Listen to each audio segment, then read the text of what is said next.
Okay. How long have you been training her, Leo?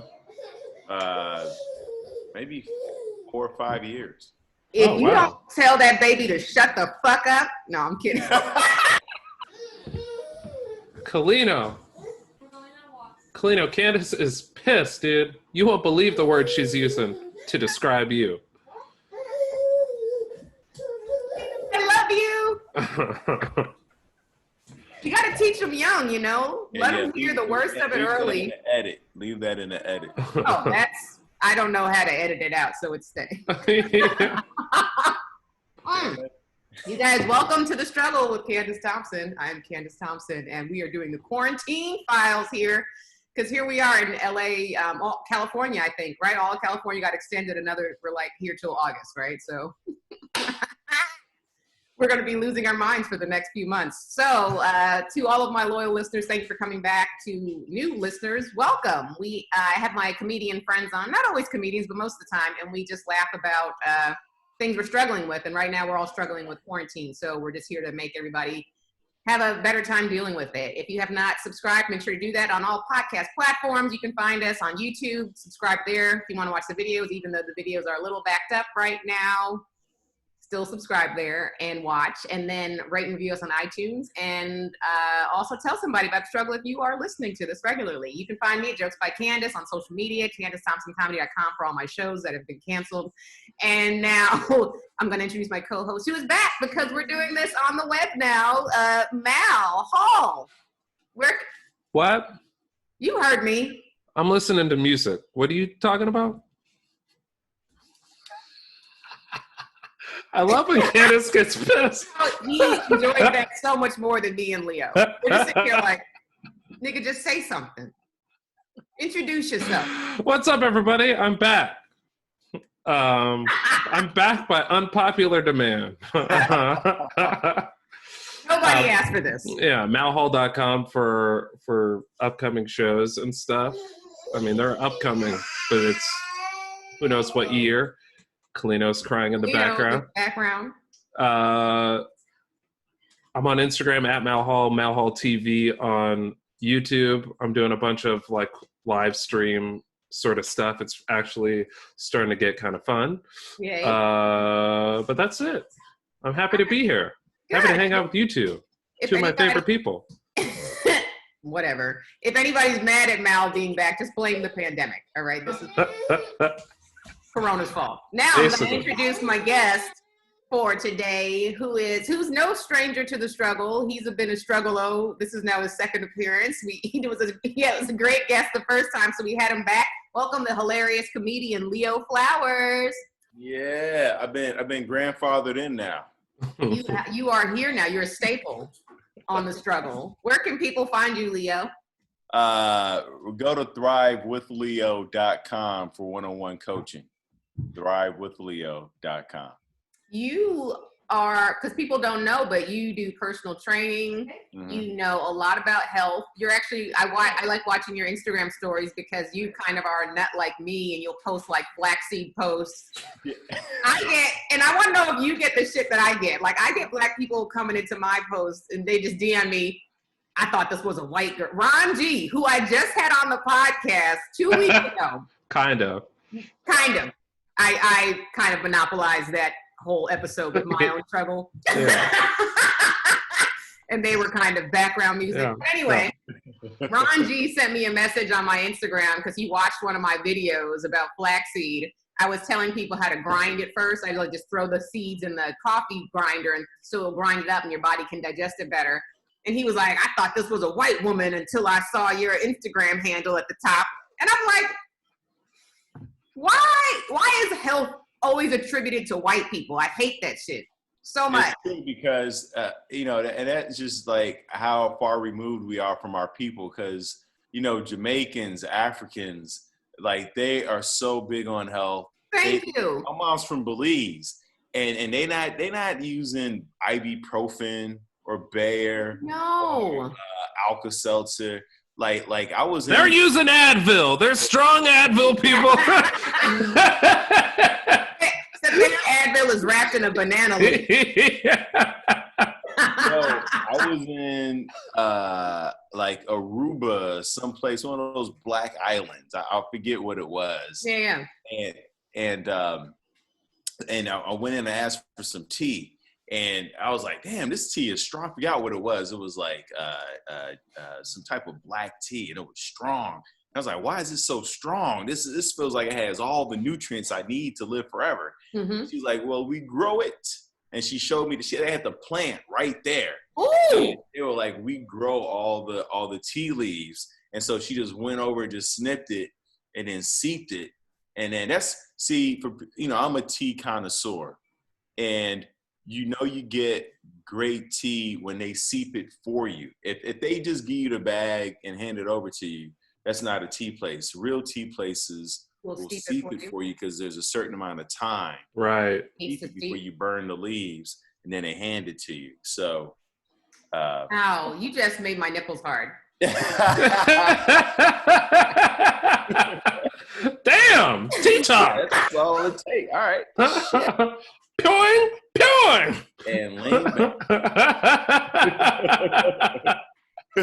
Well, don't say it. Just you got to show it. You an actor. Oh my God, you don't want this. This is not I tell you, my nipple game is strong. Like, I'm not wearing a bra right now, but you can see.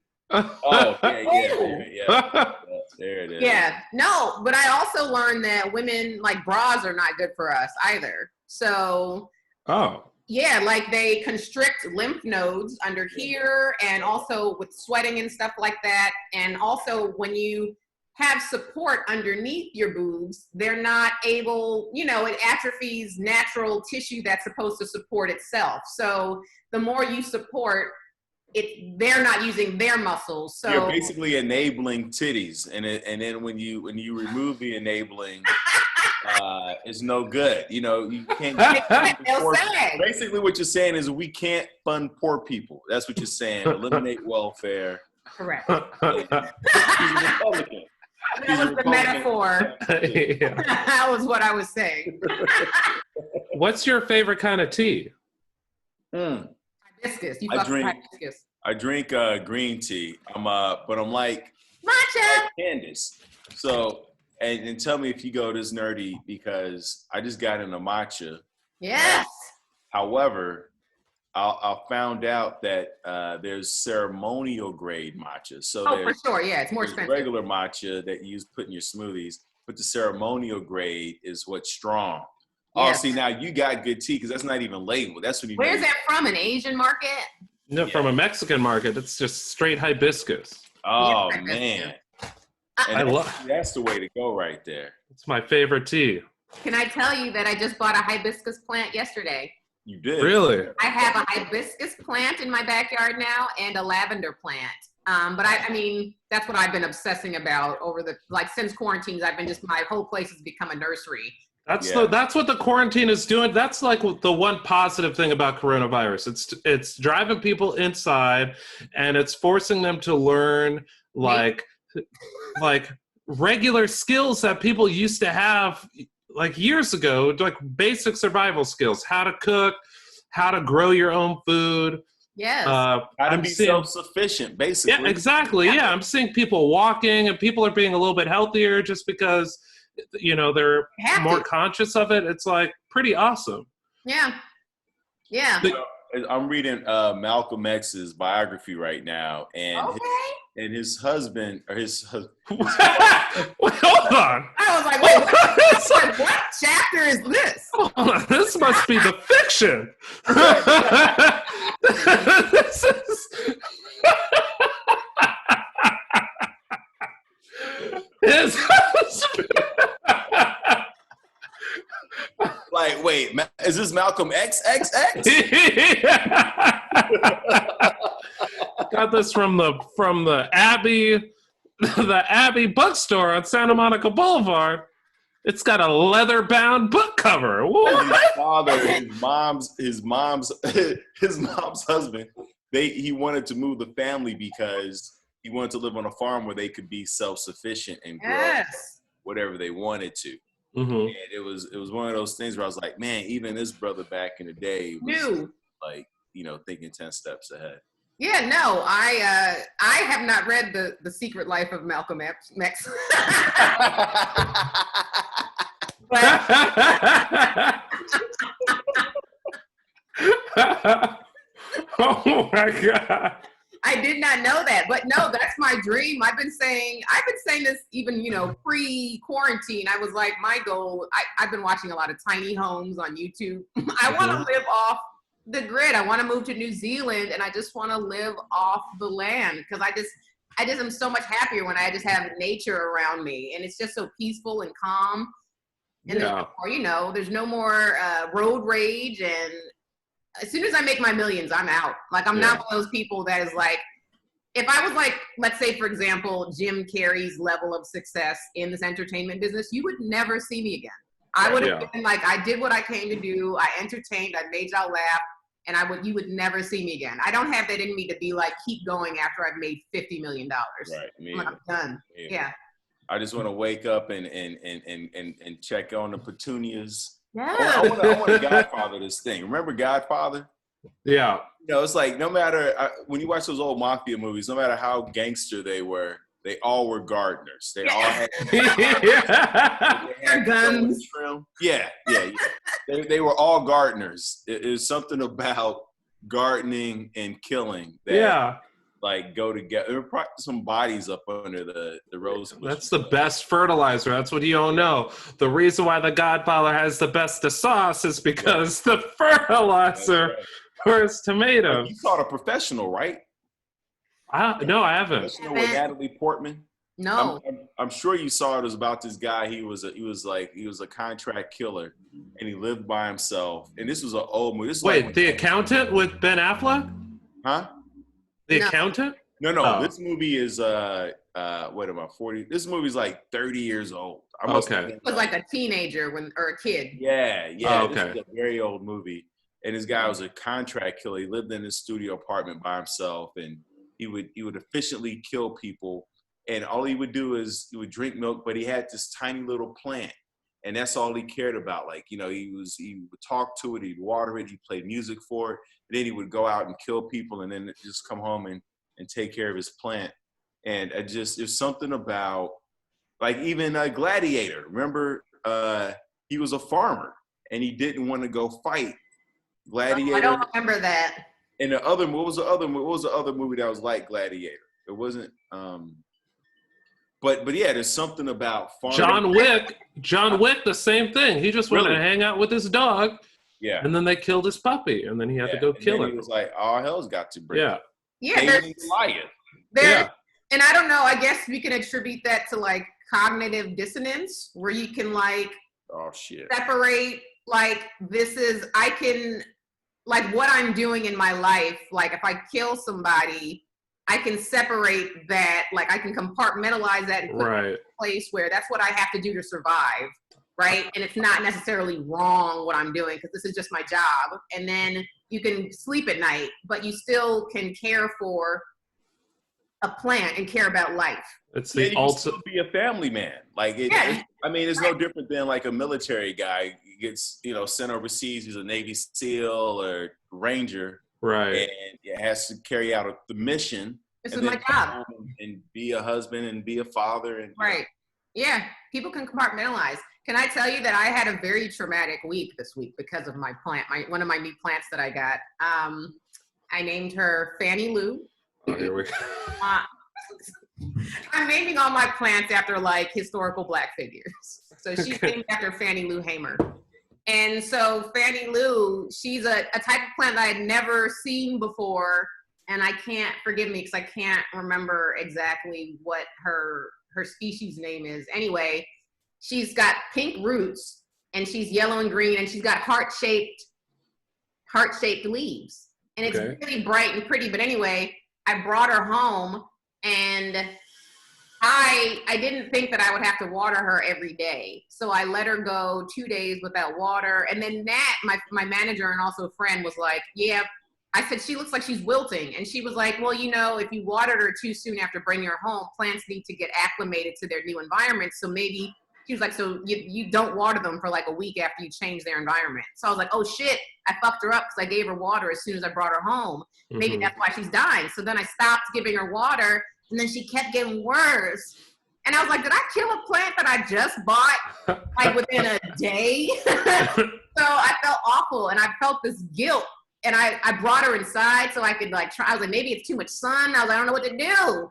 And then I did some research, and I found out what type of plant exactly she was, because they didn't have that on the card that I got. And then, so I did research, and I was like, I realized I need to water her like every day. She's very frail. She's sensitive.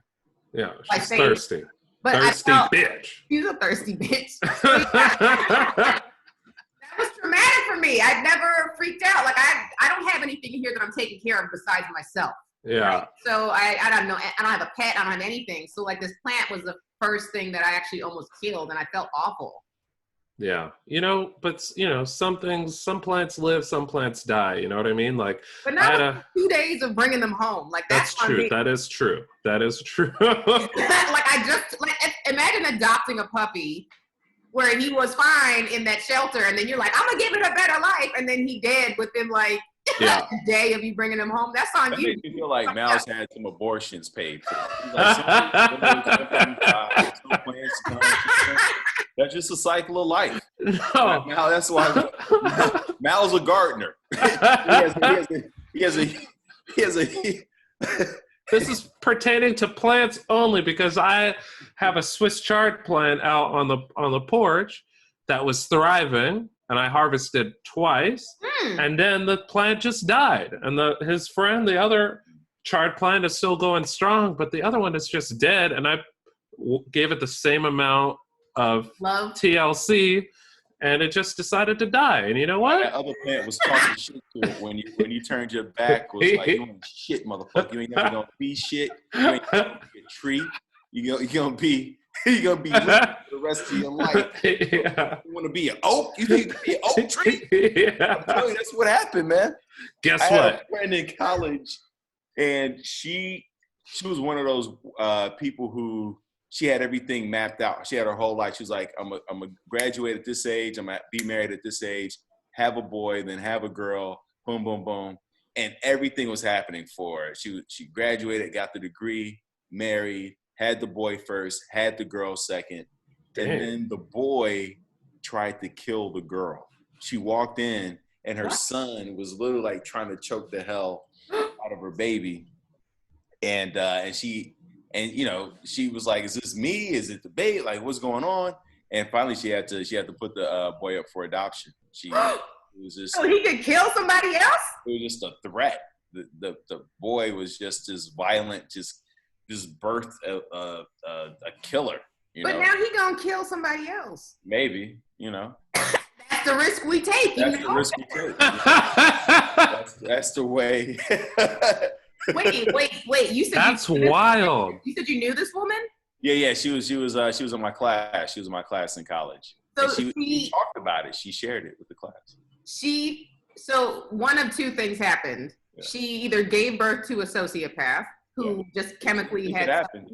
Yeah, or she did something in the nurturing years that made him. Which is, have you guys seen the movie We Need to Talk About Kevin? No. Mm-hmm. Oh, I know. I saw the preview. I was like, I can't watch that. It looks too. What's it with women watching these murder shows? I watched it twice. I can't. The movie finished, and Candice is like, "We need to run that back." I love that Candice. Like she makes hemp milk. Meditates for an hour. She wants to live on a farm. But you look at her Netflix queue, it's the killer inside me. I did. The murder down the block. Murder down the block. Murder upstairs. Murder down the block.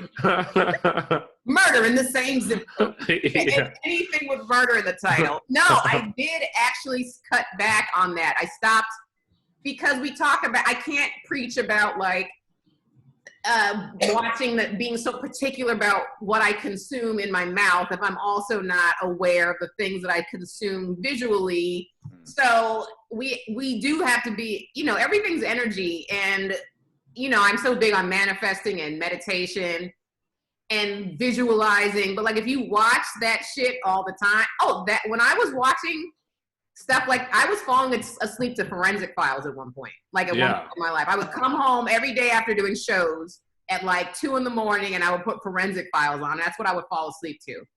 And that's what I do on the road. See, yeah, and I stopped doing that shit. That's when I had my peeping Tom.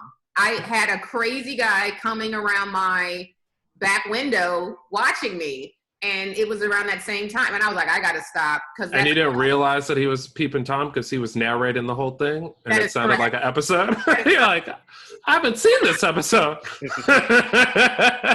was like, I'm already. So.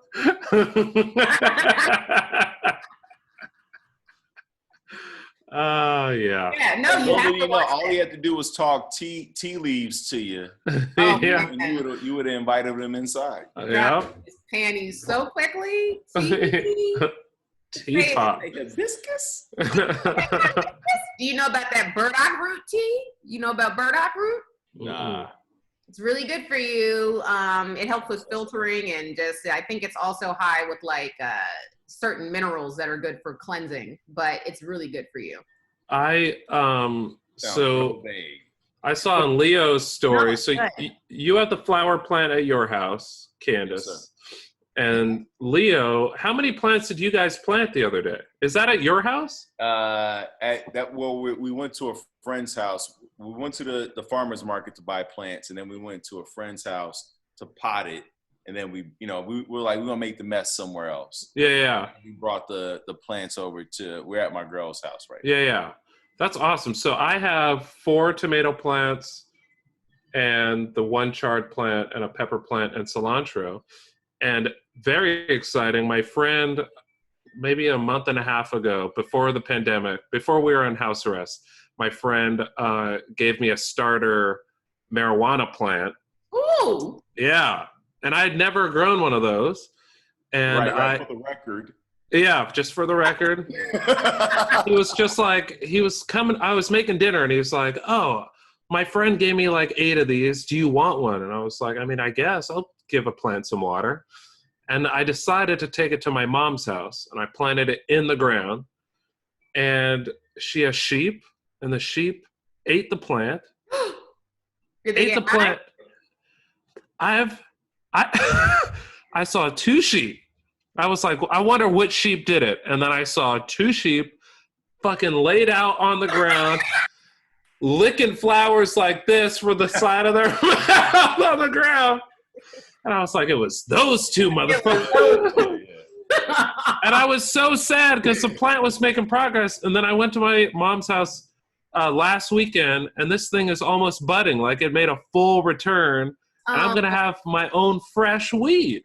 Yes. Whoa. Fresh weed. That's so similar to the fresh tea, I'm going to just clip and smoke wet fucking weed. Now, can you brew marijuana leaves? Yeah. So my mom has a neighbor. He's this old dude. Super, like, I think he's in his late 60s, but he grows weed at his house. And he was telling me, he's like, yeah, the best thing to do with these plants is like, you clip the leaves when you're making a smoothie, clip the leaves and immediately put them in your smoothie, and you get all the nutrients from like the leaves of this weed plant. And then you obviously can. And you don't get high, or you do? Mm-mm. He said the THC is in the bud. Oh. And like, there's none of the, it's more like the CBD quality is in the leaves, according to this guy. Okay. He puts it in his smoothies. Mal, I'm in San Diego, man. I want to stop by and grab and Yeah, when I harvest it, I'll let you know. Hell yeah. Wait, you're in San Diego too? Yeah. Why is everybody? I haven't been. I live in LA, but so long story short, me and my girl, her birthday is March 8th, March 3rd, and mine is March 18th.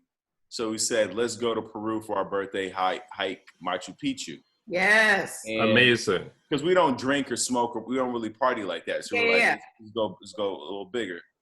And so we go there, and then the night before we're supposed to hike Machu Picchu, we get the call that they're shutting down Peru, and we got 24 hours to get out the country. Wow. So for 24 hours, Mal, we're in a van trying to escape. We had to get out of Peru, drive to Bolivia in a van, and it's me, my girl, and like 12 other people in this van.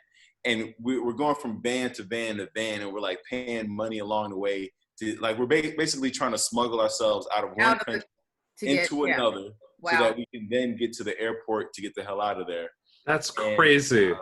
And so, and this whole thing took 24 hours from the time we woke up in the middle of the night to the time we got driving to Bolivia, got on a plane, flew to Miami, from Miami to LA. We get in LA, and my girl is like, "Aren't you glad to be home?" And I'm like, you know what? After this whole 24-hour ordeal, I don't feel like I'm home yet until I'm in my bed, right? Right. Right then and there, I get a text from my roommate, and my roommate's a comedian. She goes, "Hey, I'm not comfortable with you coming home because you were just all over the place, and this COVID is real. Is there somewhere else you could stay?" Wow. And I showed my girl the text, and I was like, "See, this is why I haven't taken a breath yet, because I knew of all the things that happened, there had to be something else. It was too good to be true." Right. And so my point is, I've been in San Diego. I have not been home. I have not been home in LA since March, like 3rd or something. Dang, Leo's been living out of a suitcase. Leo has been on the road for 3.5 months. So all I had with me is all I brought with me to Peru. Those are all the clothes, all the snacks. Wow. Wow. That's crazy and kind of cool, because now you know that you don't need everything that you own to live. No, it is. That's the thing too, is like, this is what we're all being taught right now, is like, it's a minimalist lifestyle. Yeah. And granted, I'm not going to say that I've been really doing that, because I've been ordering shit all the time. I'm like, you know what I need right now that I'm into plants is I need some gloves. I need some gardening gloves. I need to get some shovel set. Yeah, you need personalized. You need Louis Vuitton gardening gloves. Yeah. My Louis Vuitton hand sanitizer. Yeah. But so wait, are you like, were you mad at your roommate for saying that, or were you just like, I understand? I mean, you got to imagine, like, you know, we just been traveling 24 hours, and then you thinking you're home free, and, you know, to get that close, and then, you know, to get that text message, I was upset. I was angry. However, I also understood. Right. Yeah. I was just in Peru. I was in 2 different countries and in Miami, and at no point was there a medical check. You know, they weren't checking my temperature. So it very well could have been possible. And then all the places I was at, nobody had on a mask. You know, we're in very congested public places. But there's that emotional of like, how dare you send me this text? But at the other hand, blame it on race. Is she white? I said, blame it on race. Is she white? Yeah, she white. I was like, she been waiting for this opportunity this whole time. Make her feel really badly. Just blame it on race, and then she'll let you come home. Yeah. I've been what was that, appropriated? Like that's like, what do you call that? Wait, what do they call it?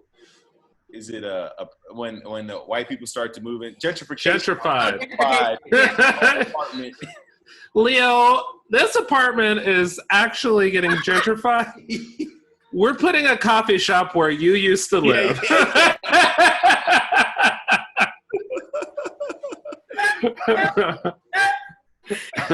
Speaking of gentrification, so when Ron G was on the podcast, I told that story about my apartment owners, how they were trying to get me to leave so they could flip my apartment. And I text Leo because the realtor that the people who bought the building, who they had hired, was someone that knew you. I train her. Yes. And I was like, what the fuck are the odds of this realtor coming to my house from the new owners? So not the current owners, but the people that bought the building who were about to move in, who then backed out did I tell you they backed out? Yeah. Yeah. She after she had that, she said, after you two had that conversation, she realized that they weren't on an up and up with everything, and she didn't feel comfortable with it, and was like, these people are liars and are shady, and so and that made me feel good about training her and being associated with her, that she had that kind of integrity to pull out the deal. Yeah. On that conversation with you, she very much enjoyed she was like, Candice is so grounded, and I was like, I hope so. She meditates an hour every day. Like there should be some benefit. Yeah. Sitting still and doing nothing. She was tongue kissing a tree when I met her. It was very awkward. I got this really good vibe.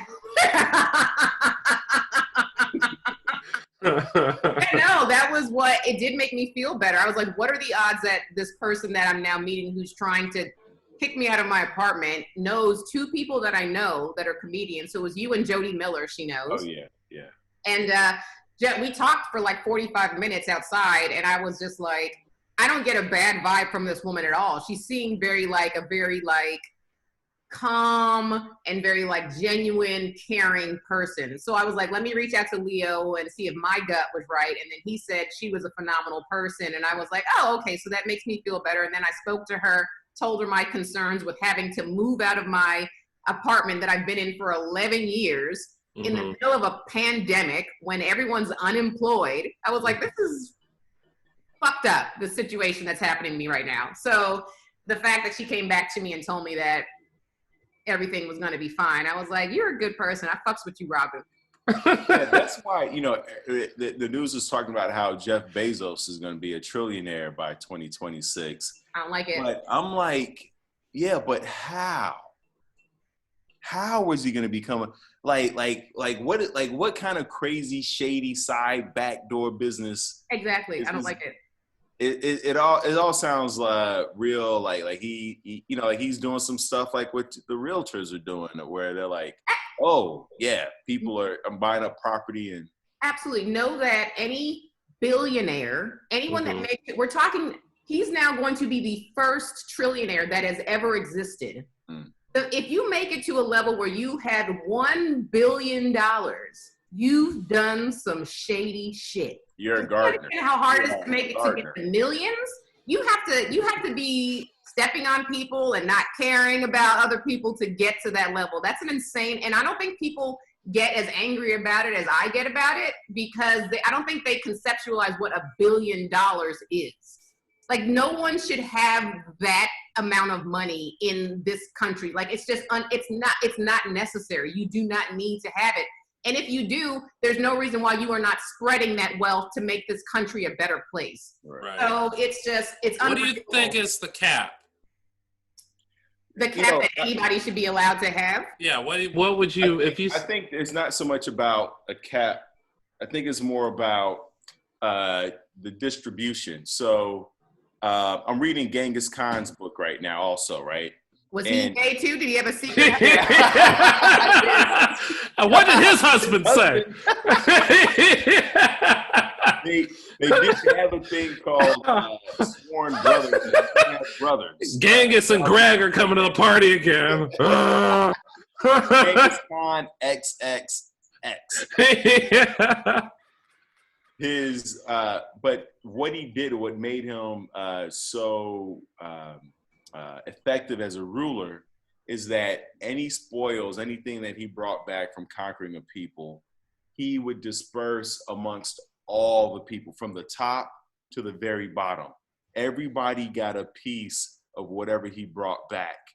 And the people knew that. And that's why their armies were so strong, because everyone was healthy. Everybody felt taken care of. And everybody felt that what he did, he was even fair to the people that he conquered. He said, listen, I'm about to come in and ransack everything. If you join me now, you live, and you get to be a part of my kingdom. We fold you in. right? He treat you like a citizen. If you want to fight, well, now I got to cut your head off. So he always gave people the opportunity he was like, listen, either you're with me or you're against me. And the people that he folded in, everybody was a citizen immediately. He treated everybody like family. And he did. So going back to what's the cap, it's like, I don't mind him having $1 trillion or $1 billion or whatever, but there has to be a way, and I don't have an answer to this. Right. And so I can't, it's easy for me to demonize Jeff Bezos, but there's really not a system in place for how do we funnel as part of the system, like how do we funnel that money, $1 trillion, so that everybody gets a piece, so that nobody is left behind, basically. Yeah. It's tough. But that's like our fatal flaw in this democracy, is that,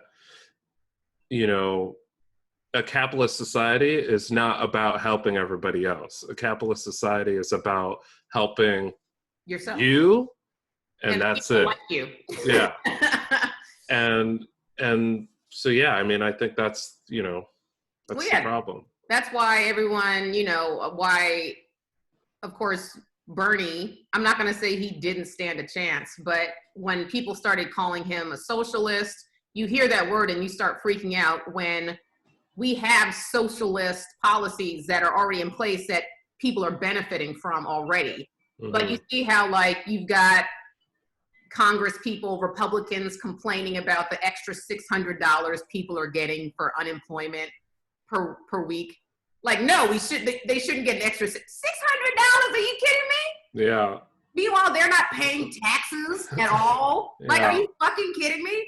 So it's just unfortunate, because it is about, if we could find a nice balance between, like, still having, the capitalist, I think it's possible to have some capitalist tenets, but we're also having some socialist tenets as well, so that we could just not squash people and that more people could thrive. But right. I don't think we're ever going to come to an agreement. But that's like the thing with like rich people, and the reason why, like, the thing that makes Jeff Bezos different than, like, us, like, all three of us said that if we made a certain amount of money, we wouldn't work anymore. Yeah, because why? Exactly. But the difference is, it's like, they think, like, I feel like they think everyone's trying to take their things, so they just keep trying to get more with zero regard for who they're stepping on. Right. And that's like... What's interesting, though, and for some people that is true, but and this is, like, perfectly ties, like, brings us right back to farmers and mafias and mafia people, in that in Warren Buffett's book, when he was asked about, like, how much money is enough, or, like, or something like, why do you like making so much money, or why are you still trying to make money? Oh, that's what it was. Why are you still, like, trying to make money? Like, you're going to work every day and you're reading the papers and you're waking up early and putting a suit on in the meetings. And he said, I like to see things grow. And I think that depending on your mindset, you can see the effects of it trickle out. So, like, for Warren Buffett, for Jeff Bezos, he said the same thing. It's like, he likes to see things grow. And he also is, like, he wants to get to Mars. Like, he has these moonshots of ideas that requires billions of dollars. Like, to us, $1 billion is a lot of money, but for his ideas is not a lot of money, because he's like, it's going to take billions and billions and billions of dollars to get us to Mars, and not just get there, but then to survive there and build a colony. Right. And but what is the get to Mars, and where he can be the person who owns Mars, and then we're all. Well, I think there's, it's just the idea of, like, I'm sure he would love to own Mars and, set up whatever he could up there. Yeah, gentrifying Mars. Earth is not going to be here forever. We don't know what the time is, but it's that idea of, like, we need to have a backup plan, Yeah. But then you saw that movie, All the Money in the World. Did you see that one? No. Oh, it's such a great movie. It's about the guy who Gettysburg, or what's that place up the PCH? The not Gettysburg, the Getty Museum. Oh, the Getty Museum. Okay. Yeah. So he was the world's first billionaire, I believe. And there was a scene where they asked him, like, how much money is enough enough money? And he was like, it's never enough. So he had this idea. So, but his thinking was different. Like, his thinking was like, I want like all the money in the world, and there's no such thing as a cap. But you also saw the effect of it, because everybody in his family was screwed up. They died young. They had addiction problems. They got killed off. Like his family is complete. Here's a guy who had all the money in the world. He had the most money in the world, and a complete tragedy trickled out through his family. Then you have a guy like Warren Buffett or Jeff. Like, I think it just goes back to, like, what is your intention when you're setting out to do anything, whether you're trying to make $1,000 or $1 million. And right?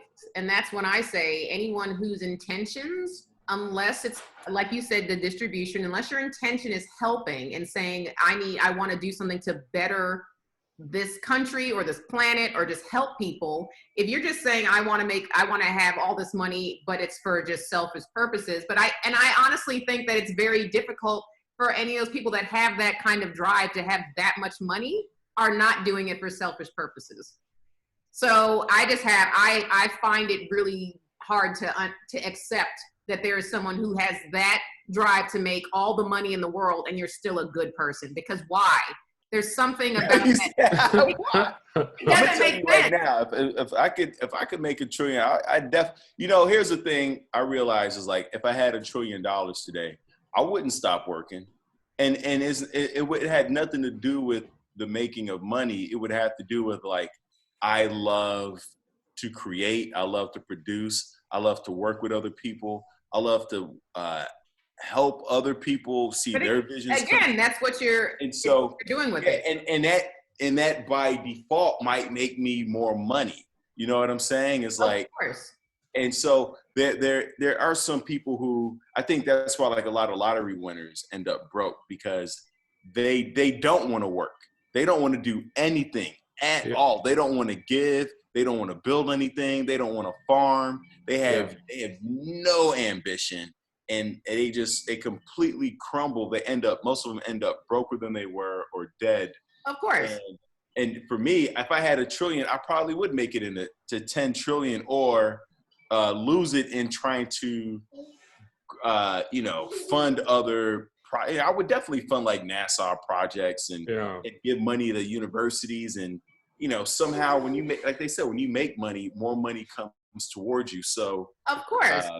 But also, I think that you could do those things even if you just had hundreds of millions of dollars. You don't need trillions. Like, I think it's people are not conceptualizing how much money. It's a ridiculous amount of money. Like, the fact that nobody has ever earned that in the history of time, like, that is unnecessary. So you could still do all that shit, Leo, without aspiring to be a trillionaire. Did you guys hear about Leo? Yeah, he got he got $1 billion and went to Vegas and put it all on black, and then he had $2 billion.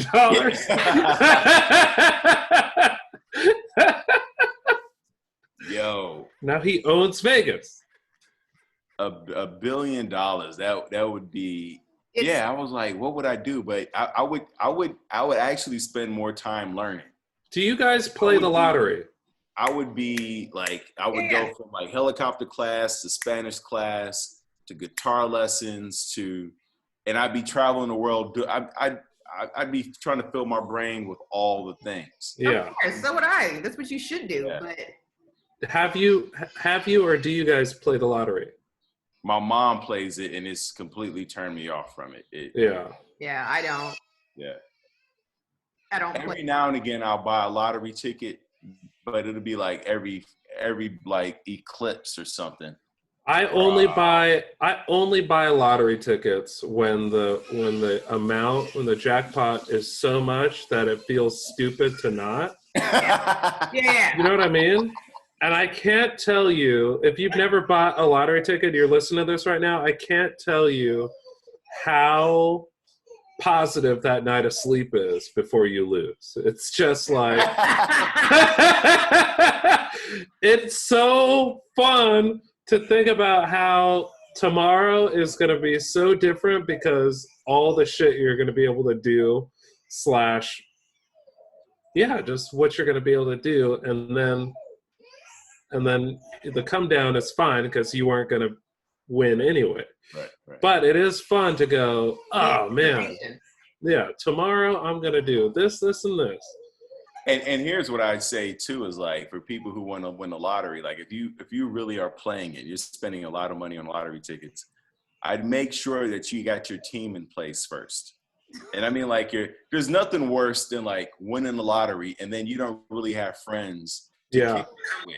Like if you don't have a crew, like that's just, I mean, that just would be painful. Awful. That's why I all the time people go, what would you do if you, let's say the jackpot's $200 million, so it's $100 million to you. What would you do with that money? And it's like, well, immediately I would make all of my friends that are close to me 5 millionaires. Mm-hmm. Because Millionaires, specific. Like here's $5 million. Mm-hmm. That's enough money to set up a family and also have friends to do stuff with. Right, you can't have hundreds of millions of dollars and be like, Leo, do you want to go to Italy tomorrow? And he's like, well, I got to work. And it's like, well, that sucks. Later.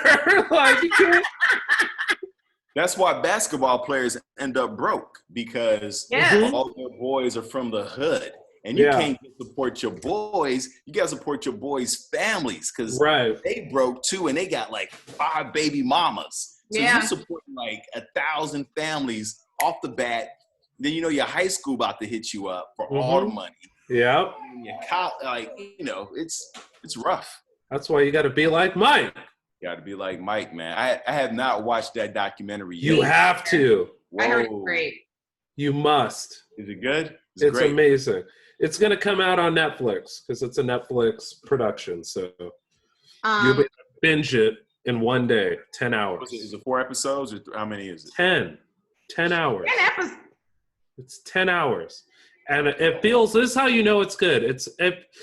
I think I don't know, Carlene watched all 10 episodes. Like, it's 10 episodes, but it feels like 3 hours. Like, it feels like that was it. Like, it's pretty amazing how they did it. Spanish lessons right there. Yeah. This better be good. I'll put the Spanish subtitles on it. It's educating and nostalgic all at the same time. It's pretty cool. What network is it on? Or platform? It was on ESPN, but it's ESPN in conjunction with Netflix, so it's gonna roll out on Netflix soon. What did I just see? There's something coming out this week. I want to see the one with is it Stuber? Not the girl from Insecure and Oh, you want to see that? Yeah. Listen, in this quarantine, I want lowest common denominator entertainment. I want comedies. I want or documentaries that aren't going to be incendiary. Yeah. Charlie Brown Christmas. I'm not trying to watch anything that I don't care about the news. I'm not paying attention to the news either. I don't want anything heavy. So you're learning Spanish. Spanish and sign language. Okay. And he's been learning how to play the guitar for 7 years. He's learned to sing 4 notes for the past year. Leo, you should watch Money Heist on Netflix. I love that. I watched the first 2 or 3 seasons, and I'm in season 3. A little convoluted. Oh, okay. Well, don't ruin it for me because I'm in season 3 and I'm hooked. Yeah. I like it. And even if it gets bad, I don't know if you guys are like me, but like I'll watch a show and 5 episodes in, I'll realize I hate this show. but I also am not a quitter. So I watched the entirety of whatever that show is. I cut it off. I walk out on movies. I don't give a damn. Same. I stopped watching. I watched, what was that? Oh, Suicide Squad.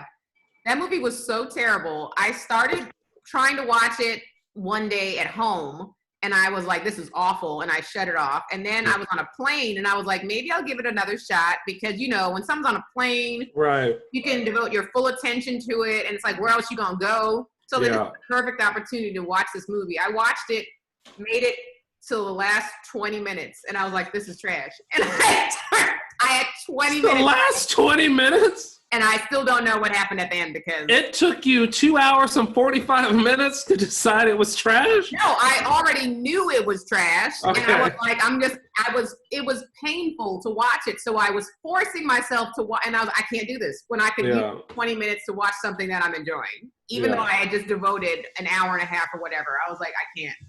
Well, I will say quit this, something in a second.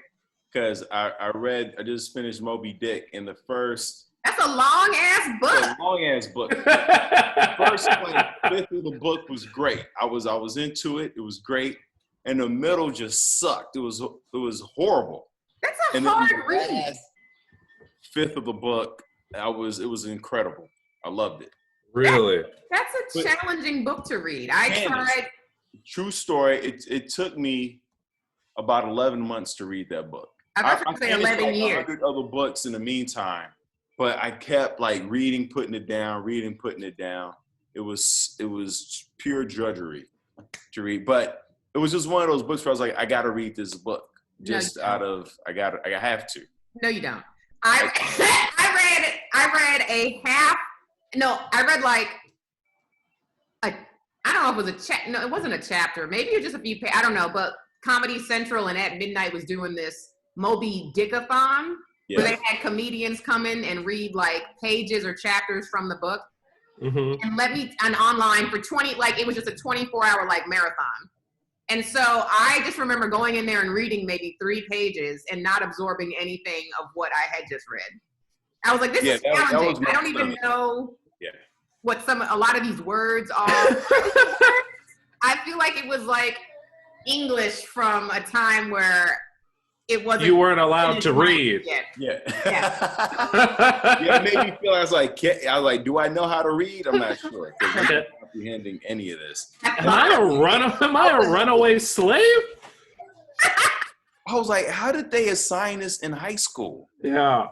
Like, what high school student is absorbing this and doing a book report on this? Right, is that proficient at that age? But I tell you what, though, I probably would have done a better job in high school because I've gotten dumber since school. Because I'm definitely not reading as much. I'm definitely not like, I don't have a schedule where I am absorbing information like that regularly. So I've definitely like lost some stuff over time. So I probably would have done, I would say that I would have fully understood everything, but I probably would have done a better job than what I did in my 30s because I was like, this is just bullshit. It makes I feel dumb.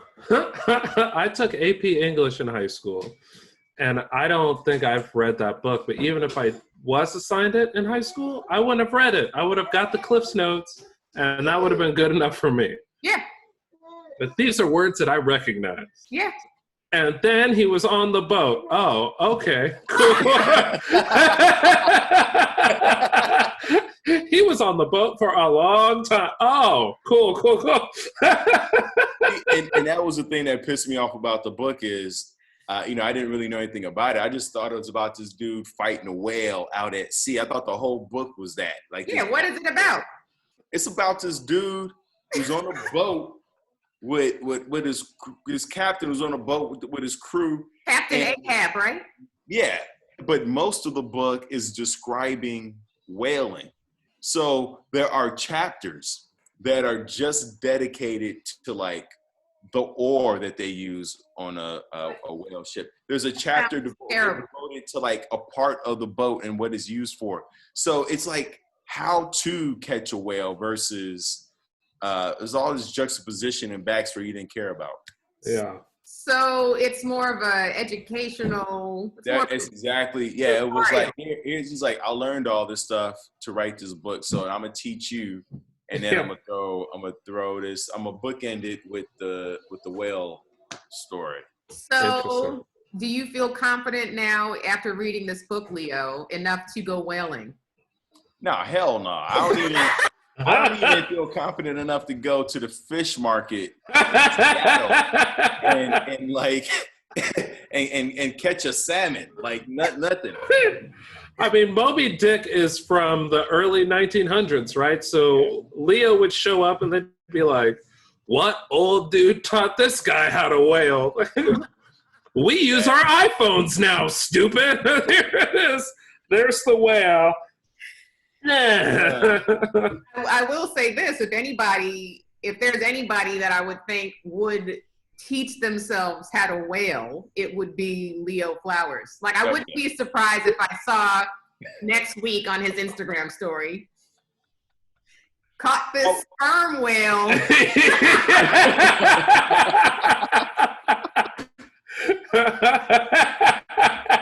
Let's go. Just reached in there and grabbed him by the horn. Here he is. It'll be wild caught sperm whale. Yeah. That's hilarious. That's hilarious. Why a sperm whale of all things? Now I'm gonna go ahead and I'm gonna Google how to whale, because there is something fascinating about. I mean, the audacity that we as human beings, as mankind, have to think that we can go out into the ocean, Capture the biggest on a rowboat with spears and catch a fucking whale, and then bring the biggest it back. mammal. Yeah. Wild. Literally the biggest I mammal. want to know. Yeah. I'd be more fascinated in a book on like the early whaling, like all the deleted footage of motherfuckers just getting, their asses kicked by whales. I'd love to see that. All the lessons that were learned by one guy. Yeah. The one guy that made it back. This is exactly what we did. Those 80 guys died, so we cannot do that anymore. That's just insane to me. Yeah.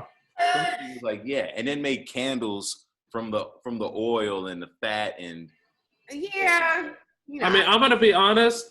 I've been thinking about the guy that Genghis Khan had a conversation with. While we've been talking, I've been thinking about the conversation that guy had with his wife and kids.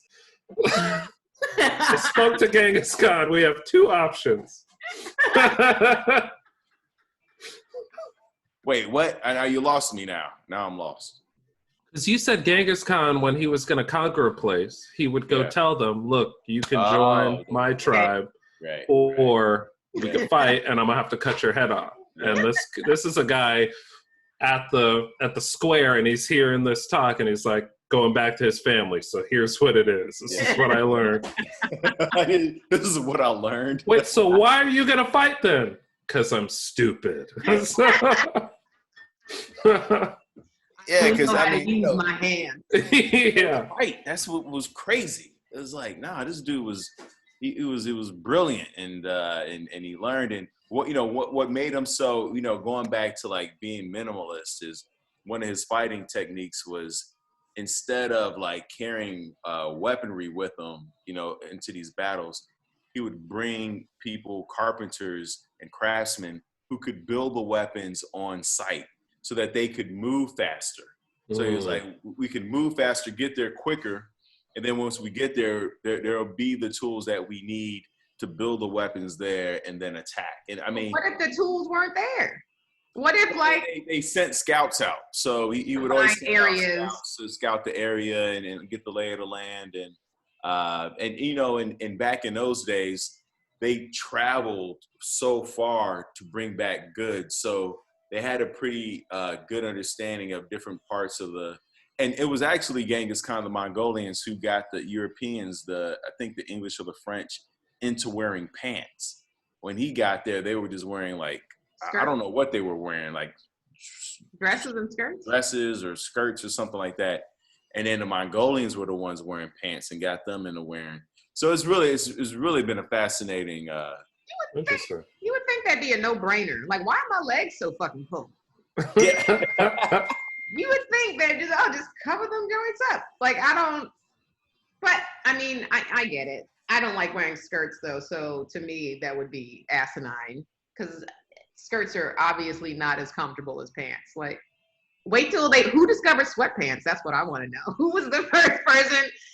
Like, that would have been to me like you get the comfort. Like, you could still fight in sweatpants. Maybe it's just because it doesn't look like you care that people didn't wear sweatpants. I think sweatpants, the problem with sweatpants too is that they're usually a little bit baggier so they can get caught in things easier. Yeah. You want something, when you look at military gear, it's like it's very form-fitting, tight. So yeah, aerodynamic. Yeah, I can't respect you in war if you show up in leisure wear. Yeah, nah. Yeah. Look, when I start my cult, everybody's wearing sweatpants. All right, Their, it's all about loungewear. their whole infantry was in athleisure. Now, but Candice, you live by yourself. I mean, I imagine that the hippy dippy hemp milk would be perusing, be traipsing around the house naked. I can't even imagine you'd be wearing sweatpants. Yeah, no, I have to wear. I've got a very big window in my living room. Gotcha. And I've got plants in here that need light, so I can't fully, shut it down. But there's also I'm a germaphobe too, so like I can't sit on my couch bare ass because what happens down there. So I need pants or at least underwear on most of the time. But in the summertime, because I don't have AC in my place, it gets blazing hip hop and R&B. So I will have wait till I have to podcast in August. I'll be I'm just gonna have pixelated nipples. I'll get them. Oh, maybe that is what I'll do. So I'll get more followers and subscribers. Yeah, I mean, you could pixel it. Nobody would know. It would just be like the fantasy of like, are they showing? Yeah. Ooh. Maybe Maybe I'll do the nude podcast since we're all a nude Zoom. Oh, the baby woke up for that one. It's been quiet that whole time, and then it was like, what? Yeah, no, it's time. It's been like an hour now. So, but no, guys, this was fun. I did want to talk. Do you have any more time, Mel, or no? Do you have to go like right this second? No, like a few more minutes. I've been wearing, for people, well, again, this isn't gonna post like immediately because we're backed up, but I'm wearing my blue light glasses. Blue blockers. They're blue blockers. Is that what the blue blockers were with old people back in the 90s? Mm-hmm. But that wasn't for computer screens. That was for like the sunshine. Yeah, that was right. They weren't stylish looking. You look smart. Thanks. I've always just wanted to do that. But no, why did they call them? There's no blue light from the sun, is it? I don't know. Crazy? Am I still on? Yeah. Oh, okay. Yeah. Why were they called blue blockers if they were for the sunlight? I'm gonna have to ask Google later. We'll have to Google. I'll ask Siri later. But anyway, so this is my first pair. I first heard about blue light glasses because Mal, you said Mahira, your brother, was wearing them when he was on his computer at nighttime. Yep. And I was like, what? I'd never heard about that before. So, and then I just looked up and saw that, they're kind of popular and they're supposed to help with eye strain and blocking the blue light from your computer, which also may throw off your sleeping patterns. So this is my second day of fucking with them. So I don't know if anything is going to change. Some people told me I might get headaches wearing them the first few days or so, but that hasn't happened yet. What brand are they? What? The brand, it's TGIN. I'm sorry, TJIN. Okay. Is what it is. And I just got them as we're talking about the devil. I ordered them from Amazon. I can't get away. It's just so That's why he's a trillionaire, because we can't get away. It's our first option. It's the first go-to. It is. And I've actually made a point of ordering some stuff from other retail websites just to not do that. Because I just got a food processor and I was like, let me go to Macy's. I went to Macy's because I know Macy's is struggling. So I ordered from there instead of Amazon. Did you have a coupon though? What's funny is that it was already on sale. And my parents worked for Macy's. My dad, he's now retired. My mom was in human resources with a call center that was Macy's. So I'm in a Macy's family, and my dad is always like, Candice, do you need anything from Macy's? There's an extra 20% off on top of what we got as employees, on top of whatever. So, yeah. But yeah, it was already on sale, so I got a good deal. But Right. yeah. Must own a food processor. What's that? That's a must own in your kitchen. You have to have a food processor. Yeah. Well, yeah, I had my blender, but for certain things, it's just, for just chopping purposes. And also I made some raw brownies not that long ago that it was annoying to make in my blender because stuff got stuck underneath the blade and it just wasn't designed for that. So yeah, I just had a food processor on top of it. But anyway. Hey guys, I ate way too much fiber today, and I got movements to make. So. I got to go water my plants. So this was a treat. One more time, you guys, thank you for listening. If you have not subscribed, make sure to do that on all podcast platforms.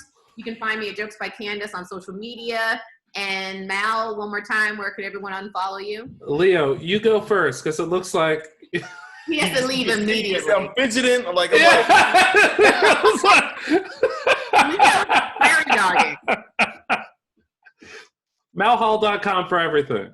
Check out my podcast, Before You Kill Yourself. It's called Before You Kill Yourself, suicide prevention podcast. Yeah. It's on all the things, so check that out. And what about your Zoom show? My Zoom show is that's every Saturday at 7:00. Super fun. Yeah. We changed the format. It's just going to be pure stand-up and then banter at the end. Cool. We tried to do banter with stand-up, and it just doesn't translate. Yeah, we're all trying to figure it out right now. Anyway. Yeah, we're all trying to figure it out. So, 7:00 on Zoom. The weekly takeaway with Leo Flowers and friends. All right, guys. Thanks for tuning in. Until next time, stay safe. Bye. Hey.